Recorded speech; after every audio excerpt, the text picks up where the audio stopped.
Hello, worthy viewers. Today I'm talking the new Marvel movie that's out, Antman and the Wasp, Quantumania. And here to chat with me about it is one of my good friends and your favorite. It's Rob Fleming. Take it away, Rob. Hello, Justin. Yes, yesterday I saw Ant-Man and the Wasp, which came out in the UK this weekend.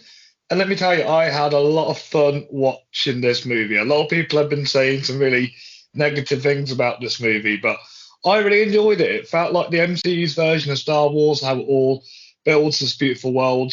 The acting was absolutely phenomenal. Paul Rudd's back and Michael Douglas are back. They both carry this franchise. Michelle Pfeiffer is great. You get to see her character shine a bit more. It's a shame that a valiant Lily got kind of pushed aside, but the man that stole the show was Jonathan Majors, no doubt. And it was also glad to see another Ant-Man character return as a brand new character. Yes. I think this is my second favourite of the Ant-Man films. This one had more of a story to it, unlike the second one. There was no post-credit scene that really annoyed me. I'm quite impressed with Marvel on this one. Definitely better than Thor: Love and Thunder, I'd say, and I'll give it a 4-star rating. What did you think to it? Quite the opposite. I thought it was too much like Star Wars and actually quite boring. The visual effects are cool, but the thing with Ant-Man and the Wasp is that they've been sort of out in the day to day, just out in the world, and we get to see, sort of like CGI out there, and now they're just completely CGI, and it just didn't work for me. Yeah, Jonathan Majors is amazing. I actually thought that Michelle Pfeiffer did really well in this one. Her and Michael Douglas look great. Like they just both look like they're healthy and yeah, for their age, they both look really good. I do agree that maybe Evangeline Lilly was a little bit pushed to the side. It seems like maybe she was filming this movie at this. Is she a part of the Rings of Power show? No. Uh, okay, she seems like she was filming something else because her hair is short, and I just think that maybe that was what's going on, and she had conflicting schedules or something. But yeah, now Cassie's all grown up, and she's sort of like her dad, getting into trouble, and she wants to stay with her grandparents. But things happen, and they end up in the quantum realm. And yeah, Jonathan Majors is amazing. He's one of the best up and coming actors that we have. He's just phenomenal. I'm a But massive fan yeah, of him. yeah, same. And yeah, we do get to see some older characters and some new characters. We have a brand new uh, legendary actor joining the crew. But Yes. all the thing that this was lacking the most, which I've enjoyed with the Ant-Man movies because we just rewatched them recently, is the humor, the comedy. There was no humor or comedy in this movie. It I felt I laughed a forced. few. I laughed a few lines. Maybe a couple lines, but it's just the thing with those movies that they're always fun and funny, and this one just fell into the weird Marvel realm. And yeah, there's a point where Evangeline Lilly is dressed up just like a Star Wars character, and it's come on, guys, like you have your own world, like let's play into that more. Yeah, this is sitting at 48% for critics and 84 for audience, and I'm more on the critics side, thinking that it's 48%. And I had more fun in Thor: Love and Thunder, and I didn't have much fun in that movie. So, yeah, this one's a bottom one for me. I wish I enjoyed it more.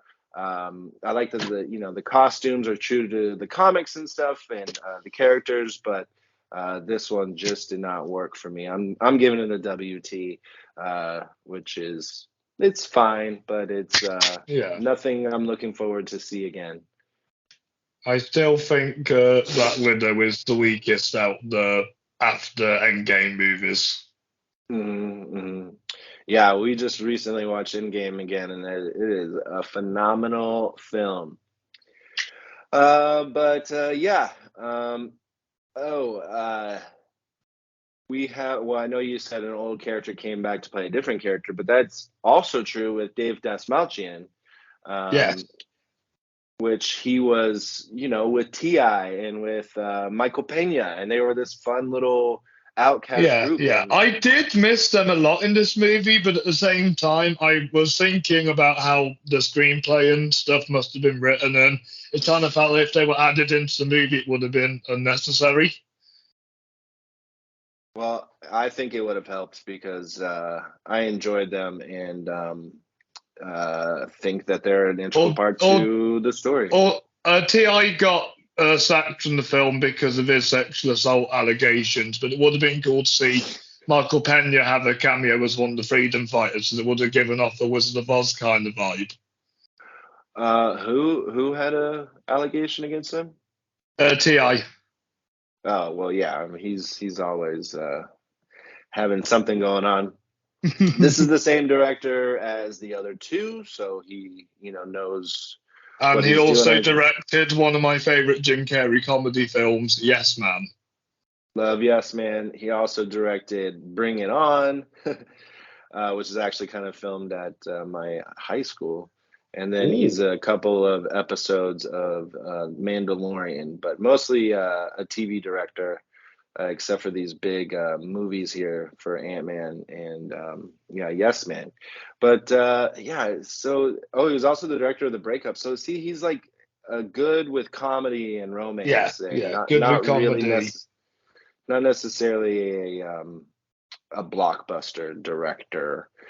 Yeah, yeah. But I'm great. yeah. I'm happy that they tried to do the blockbuster thing with Ant-Man, and people don't know this, but Ant-Man's the original leader of the Avengers, and I feel like they always make him this comedic kind of character in the movies. Mhm. Yeah, and maybe a little bit more. Give me more Ant-Man. I think there was a lot Yes, of his daughter, a lot of Pym and I Janet. like Catherine Newton. She is a good actress. I like her in Blockers. Yeah, absolutely. Yeah. Um, but yeah, I don't want to dive too much more into it. You'll see some familiar faces and some Yeah, freshies. yeah, And it was good to see the legend, who we won't name, yeah. be a part of it because, that's always a fun little present that we get. Yeah. But yeah, what are you giving this movie on your scale?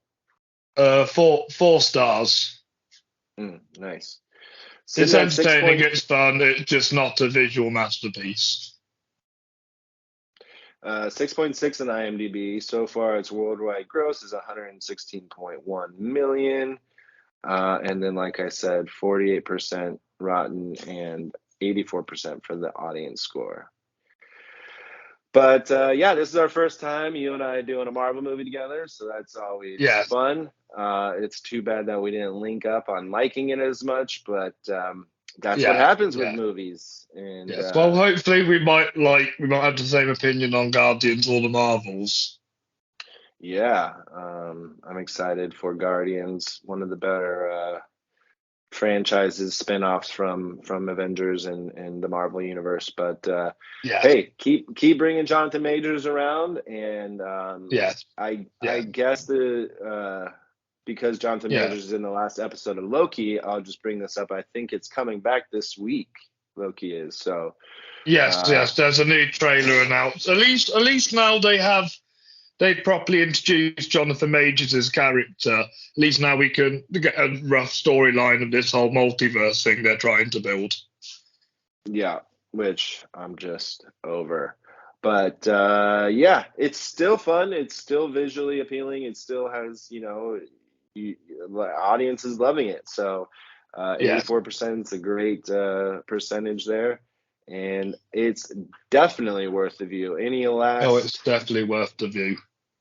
Any last words about Ant-Man the Wasp: Quantumania? Uh, uh, I'd say try and go into this one with an open mind. Don't listen to critics. Don't listen to audiences. Just have your own kind of vibe on Yes. it. Yes, Yeah. yes, yes. Agreed. Yeah, make your own decision on it and have your own opinion. And yeah, That'll do it for this episode. Go check out the entirety of it over on YouTube, which is probably where you're seeing this. If you've made this far, where can they find you, Rob? Well, unfortunately, I don't have Robbie's reviews anymore due to ongoing issues. It's kind of been taken down.